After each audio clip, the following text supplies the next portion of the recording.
తాకట్లో ఉన్న బంగారాన్ని విడిపించి ఆ రోజున మార్కెట్ ధర కట్టి మిగిలిన డబ్బును మీకు అందిస్తుంది కొమ్మూరి గోల్డ్.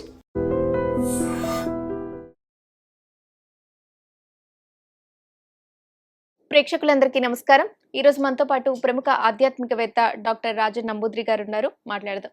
నమస్కారం గురుగారు. నమస్కారమ్మా. గురుగారు, గుడికి వెళ్ళినప్పుడు అక్కడ దేవుడి తాడు తీసుకుంటారు అందరూ. చేతి కట్టుకోవడం వల్ల లేదా మెడలో కట్టుకోవడం వల్ల ఎటువంటి ప్రయోజనం కలుగుతుంది? తప్పకుండా అమ్మా. ముందుగా శ్రీ మహాగణపతి దేవతోభ్య నమః. చూసేవంటి భిక్షుబంధుకు నమస్కారం. అంతా మంచి జరగాలి. మరియు అదే విధానంగా ఐడ్రీమ్ ప్రేక్షకులందరూ కూడా నమస్కారం. చాలా చక్కటి ప్రశ్న వేశారు అమ్మా. ఇప్పుడు సాధారణంగా మనకు కాశీ తాళ్ళు అంటూ ఉంటారు. ఎప్పుడైనా కూడా ఏ ఆలయమైన వెళ్ళినా ఎక్కడైనా కూడా ప్రదక్షిణం ఆలయం ముందు గోపురం దర్శనం చేసుకొని ముందు దర్శనం ఏం చేసుకోవాలంటే గజస్తంభాన్ని దర్శనం చేసుకోవాలి. ఆ గజస్తంభం దర్శనం చేసుకున్న తర్వాత కనిపించే వంటిది ఏంటిదంటే మనకు ఒక బలిపీఠం. ఆ బలిపీఠాన్ని మనం దర్శనం చేసుకోవాలి. ఆ బలిపీఠాన్ని దర్శనం చేసుకున్న అనంతరము స్వామి వారి వాహనాలు ఉంటుంది. అంటే గరుడ వాహనం కావచ్చు, ఆంజనేయ స్వామి కావచ్చు, మరి ఇంకేదైనా కూడా ఆంజనేయ స్వామి యొక్క ఆలయం ఉందంటే అక్కడ క్యామిల్ ఉంటే క్యామిల్ని దర్శనం చేసుకుంటారు. శ్రీ వెంకటేశ్వర స్వామి ఉంటే గరుడాల్వాలు ఉంటే గరుడాల్వాలను దర్శనం చేసుకుంటుంటారు. లక్ష్మి ఉంటుందంటే ఇంకా ఏదో ఒక వాహనం ఉంటుంది. కనకదుర్గమ్మ ఉందంటే సింహవాహిని ఉంటుంది, సింహవాహిని దర్శనం చేసుకోవచ్చు. శివాలయం ఉందంటే నందిని దర్శనం చేసుకోవచ్చు. ఏమా అదే గణపతి ఆలయానికి వెళ్ళారనుకుంటే ఎలుక వాహనం ఉంటే ఎలుక వాహనాన్ని దర్శనం చేసుకోవచ్చు. ఇటువంటి కాంబినేషన్లో ఆలయంలో వారి వారి యొక్క వాహనం ఎప్పుడు కూడాను వారి ఆలయం ముందు ఎప్పుడు ప్రదక్షిణ ఉంటుంది. ఎప్పుడైనా కూడా గర్భాలయానికి వెళ్ళే ముందుగా మనం చేసేది ఏంటంటే గోపురానంతరం గజస్తంభం తర్వాత బలిపీఠం తర్వాత మనకు కనిపించేది ఏంటయ్యా అంటే వాహనం. వీళ్ళంతా ఏంటంటే నిరంతరంగా ఎప్పుడు కూడాను ఆలయంలో భగవంతునికి ప్రత్యక్షంగా పరోక్షంగా ఉంటారు. కాబట్టి ఏదైనా కూడా భగవత్ సంకల్పితంగా మనం అనుకున్నవంటి కోరికలు ఏదైతే సిద్ధిస్తాయి, మనం అనుకున్నవంటి కోరికలు ఫలిస్తాయి అన్న ఒక సందేశం వచ్చిందంటే ఈ ద్వారానే మనకు మన చేసినవంటి అంటే ఒక ట్రాన్స్ఫారం లాగానంటూ ఆ పిల్లర్ ఏంటంటే గజస్తంభం ఏంటంటే మనం చేసుకున్నటువంటి పాపకర్మాల విధానం ప్రకారంగా మనకు ఆ ఒక కరెంట్ ఉచిత్ యోజన ఇవ్వటం అనేది జరుగుతూ ఉంటుంది. అయితే అక్కడికి వెళ్ళిన తర్వాత పక్కన ఒక షాపులో వివిధమైనటువంటి ద్రవ్యాలన్నీ అమ్ముతూ ఉంటారు.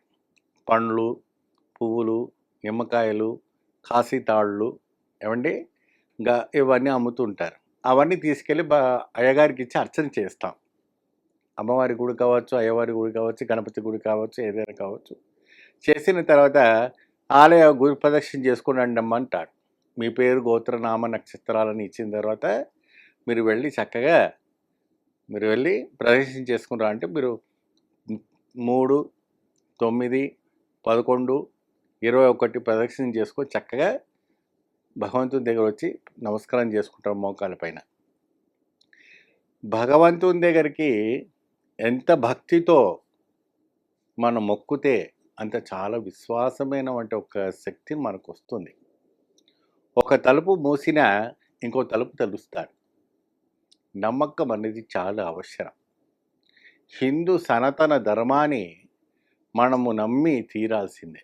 ఎందుకంటే భగవంతుడు ఉన్నాడు, ఆయన ఒక సంపూర్ణమైనటువంటి ఒక శక్తి మనకిస్తున్నాడు.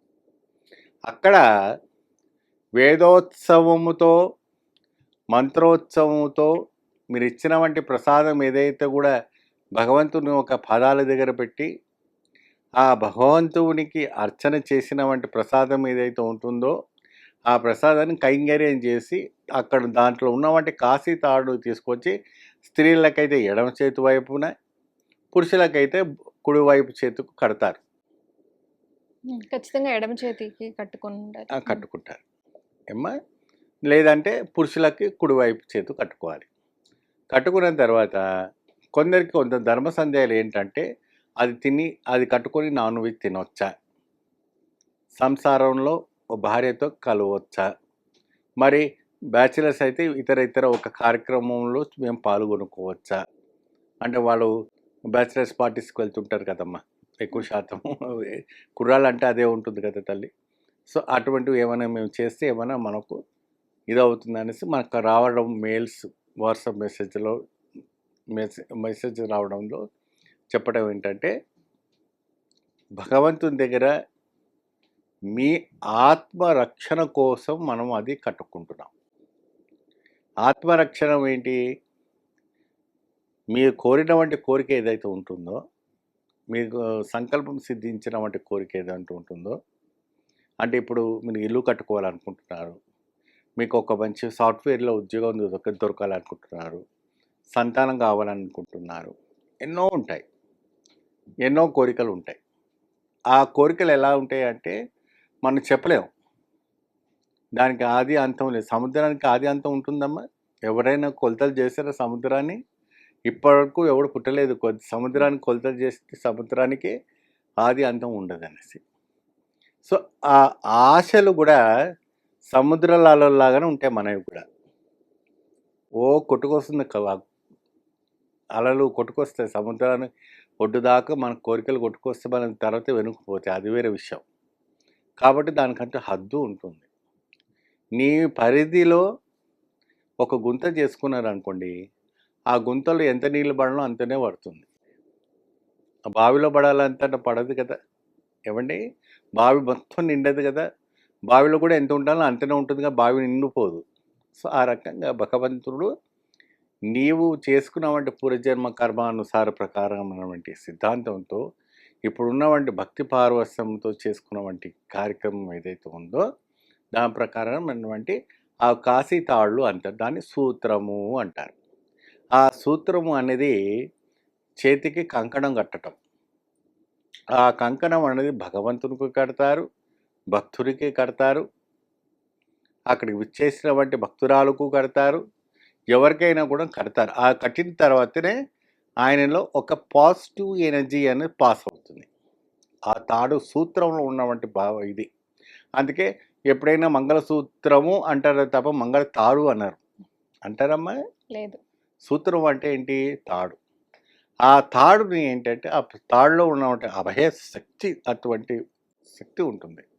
ఆ ఒక తాడులో ఆ ఒక శరీరానికి 4449 ఉన్నటువంటి నరాలకి ఆ ఒక తాడు ఏదైతే ఉందో ఆ చేతికి మీరు కడతారో, ఆ కట్టినప్పుడు మీ యొక్క అవయవం కింది భాగం నుంచి పై భాగం దాకా కూడాను ఆ శక్తి పరవశించిపోతుంది. గురుగారు, అయితే కాశీతాడు గురించి చెప్పారు. ఇది ఎన్ని రోజుల వరకు ఉంచుకోవచ్చు గురుగారు? ఇది ఎప్పటికైనా ఉంచుకోవచ్చమ్మా, ఎన్ని ఎన్ని రోజులైనా ఉంచుకోవచ్చు. సంసారంలో బాగుకోవచ్చు. అమ్మాయికి ఎటువంటి ప్రేస్ వచ్చినప్పుడు ఎటువంటి తీసే అవసరం ఉండదు. భగవంతుడిని లాకెట్స్ ఏమైనా ఉంటే తీసి పక్కకు పెట్టుకోవాలి. పీరియడ్ టైం అయిపోయిన తర్వాత దానికి అంతే మహిమ ఉంటుందా గురుగారు? చేతికి ఉంచుకోవడం ఉండొచ్చు, అది తగ్గడం అనేది ఏముండదు, పెట్టుకోవచ్చు. ధన్యవాదాలు గురుగారు. స్వస్తి. And for more videos, Please subscribe to iDream. Please subscribe to iDream. Please subscribe iDream. And please subscribe to iDream. For more videos, subscribe to iDream. please like, share and subscribe to the channel. Congratulations, iDream. Subscribe to iDream. Subscribe to iDream. So subscribe to iDream Media. iDream team andarki huge congratulations. Please subscribe iDream Media. Please subscribe to iDream. Subscribe iDream. Please subscribe to iDream. iDream అంటే నా కళల ఛానల్ను subscribe చేసుకున్న నోరు తిరుగుతలేదు, మీరైతే గంట గుర్తు కొట్టండి. For more such videos, please subscribe to iDream. Subscribe to iDream. Please subscribe to iDream. Please subscribe iDream Media. Please do subscribe to iDream. Please subscribe to iDream Media. For best entertainment and information, please subscribe iDream. And don't forget to subscribe to iDream.